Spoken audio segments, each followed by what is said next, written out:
Just ఒక engineering కాలేజీలో ఒక కుర్రోడికి ఒక అమ్మాయి ఫ్రెండ్ అయి సెకండ్ ఇయర్ లో వాడు ఇంటర్ లో సూపర్, ఇంజనీరింగ్ ఫస్ట్ ఇయర్ లో సూపర్, సెకండ్ ఇయర్ లో కూడా సూపరే.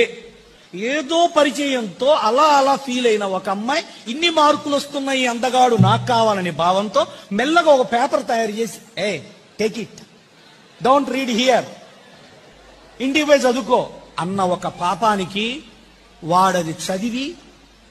పిచ్చెక్కి రాత్రి నిద్రపోక తెల్లారి ఎప్పుడైతే కాలేజీకి ఎప్పుడు పోదాం ఆ ఊర్వశిని ఎప్పుడు చూద్దామని వెయిట్ చేసి ఆ అమ్మాయిని చూసి జీవితం నాశనం చేసుకొని చదువు చదవక స్నానాలు చేయక దువ్వుకోక జిప్పేసుకున్నాడో లేదో చూసుకోక జీవితం సంకనాగిపోయి సెకండ్ ఇయర్ అయిపోయే లోపల 2 చెడు అలవాట్లకు ఎడిక్ట్ అయిపోయి డ్రగ్స్ ఎక్కడ దొరుకుతాయో హైదరాబాద్ లో తెలుసుకొని అంత ఫేమస్ కాలేజీలో లక్షలు కట్టి చేరిస్తే వీడు పొడిచింది ఇది.